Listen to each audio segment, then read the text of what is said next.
Congolaises, Congolais, chers compatriotes,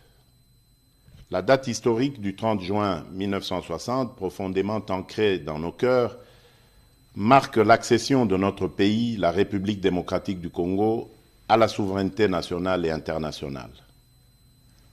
Aujourd'hui, encore 63 ans plus tard, nous célébrons avec grande fierté cet événement, non seulement pour honorer la lutte de notre liberté et de notre indépendance menée avec courage et détermination par les pères fondateurs de notre nation, mais aussi et surtout pour réitérer notre attachement à ce bien précieux qu'ils nous ont légué et que nous avons à notre tour le devoir de transmettre comme tel aux générations futures, et ce, en dépit de toutes les adversités d'où qu'elles viennent. En effet, dès le lendemain de son accession à la souveraineté nationale et internationale, notre peuple a dû surmonter plusieurs décennies de violences entretenues et voulues, démontrant ainsi sa capacité collective à demeurer résilient en tant que nation. Ceci pour dire que l'indépendance est irrévocablement une valeur fondamentale de notre nation.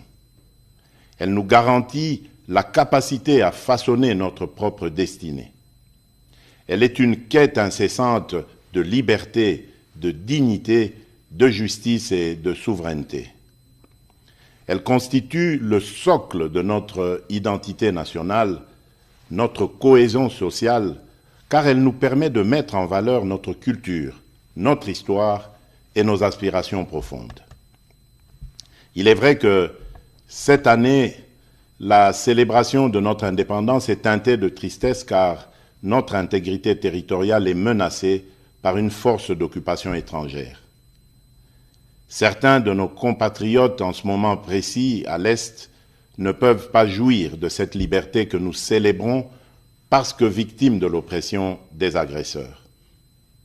Je tiens à leur exprimer toute notre compassion et à les assurer de notre détermination à œuvrer sans relâche pour leur libération certaine. C'est la raison pour laquelle nous ne cesserons de rendre un hommage mérité à nos pères de l'indépendance, dont la vision lumineuse et la lutte nous ont permis de devenir et de rester, depuis 63 ans, un peuple libre, en dépit de toutes ces adversités. Mes chers compatriotes, au défi permanent de la préservation de la liberté chèrement acquise, nous devons inlassablement associer celui de la poursuite de la noble et grandiose œuvre qu'est la bataille pour le développement économique et social de notre pays, de manière à mériter ainsi le rêve et les sacrifices consentis par nos pères de l'indépendance. C'est seulement à cette condition que les générations futures pourront à leur tour être fiers de l'héritage que nous leur aurons légué. Cependant, laissez-moi vous dire que j'ai pleinement conscience de votre perplexité au regard de la baisse du pouvoir d'achat, surtout celui des plus démunis, dont les conséquences, bien que prévisibles sur le panier de la ménagère, se veulent pour certains difficilement surmontables. Les performances enregistrées au niveau des recettes intérieures, grâce à une évolution favorable des prix de produits de base et à la numérisation du processus de recouvrement, n'ont pas été suffisamment ressentis à cause du contexte économique mondial et de la situation sécuritaire à l'est de notre pays. En effet, l'enlisement de la guerre en Ukraine, d'une part, a occasionné la hausse des prix mondiaux des commodités et des matières premières, de l'énergie et des produits de première nécessité, entraînant ainsi des pressions inflationnistes dans le pays et même au sein des économies les plus robustes du monde. Et d'autre part, la guerre à l'est du pays a provoqué une augmentation significative du volume des dépenses exceptionnelles dans le domaine de la sécurité en vue de garantir notre intégrité territoriale. Cependant, les perspectives à court et moyen terme demeurent favorables et stables. En effet, les prévisions du Fonds monétaire international pour 2023 sont de l'ordre de 8%, de 7,2% pour 2024 et de 7,5% pour 2025. C'est ainsi que je voudrais vous rassurer que l'amélioration des conditions de vie de mes concitoyens demeure au cœur de mes priorités quotidiennes.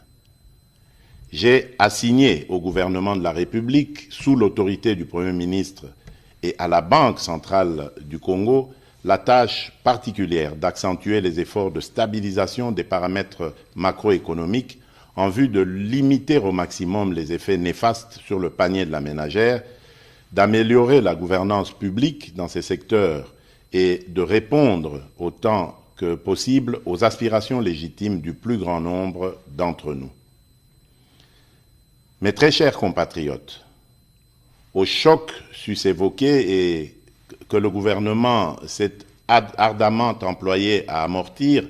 se sont ajoutées les menaces persistantes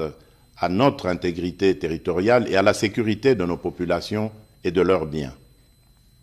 En effet, le climat d'insécurité qui prévaut dans certains espaces de notre territoire national perturbe fortement la poursuite harmonieuse des ambitions que nous revendiquons collectivement. Comme vous le savez, notre pays fait face depuis de nombreux mois, dans sa partie orientale, à une agression vile et barbare perpétrée par un voisin belliqueux, le Rwanda, au nom d'intérêts obscurs et ignobles. Au regard du danger que court le pays, il vous souviendra que j'avais lancé l'année passée un appel patriotique à notre jeunesse de s'enrôler dans les rangs des forces armées de la République démocratique du Congo et de la police nationale congolaise. Quelques mois après cet appel, nous avons été heureux de voir plusieurs dizaines de milliers de jeunes compatriotes y répondre favorablement. Ceux-ci comptent déjà parmi les renforts à l'effort de guerre livré par nos forces de défense et de sécurité, et nombreux se pressent chaque jour davantage auprès des centres de recrutement prévus à cet effet.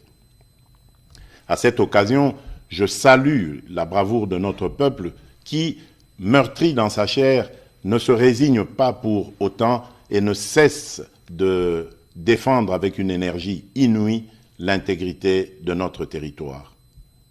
Je salue également les forces de défense et de sécurité qui s'emploient sans ménagement à mettre l'ennemi hors d'état de nuire en vue de permettre un retour rapide de la paix et de la stabilité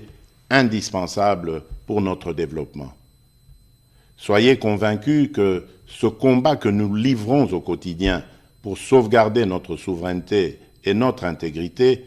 nous le poursuivrons sans désemparer jusqu'à la victoire finale. Telle est et sera notre mission. Maintenant que se confirme la montée en puissance de nos forces de défense et de sécurité, j'encourage une fois de plus le gouvernement de la République de continuer à maintenir cet effort pour que toute aventure belliqueuse sur la terre de nos ancêtres soit suicidaire pour quiconque la tenterait. C'est ici l'occasion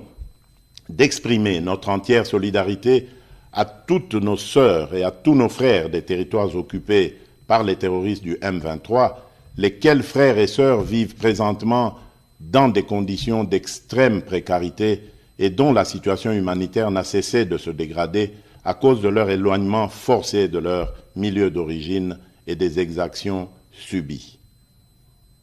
Je tiens à les rassurer que les nouvelles mesures arrêtées par le gouvernement, en plus de celles déjà prises sur le plan social, dans le sens de soulager un tant soit peu leur situation, sont en voie d'être mises en œuvre.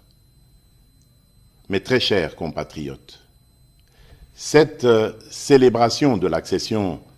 à la souveraineté nationale et internationale vient aussi interpeller, en cette année 2023, notre devenir comme nation et la perception de notre construction du vivre ensemble et de la cohésion nationale. Elle est l'occasion pour nous de renouveler le chantier de l'unité nationale, de construire une société républicaine plus juste, solidaire et vivable pour toutes les composantes sociologiques et linguistiques, quelles qu'elles soient. Le défi pour notre pays étant le dépassement des frontières ethniques, culturelles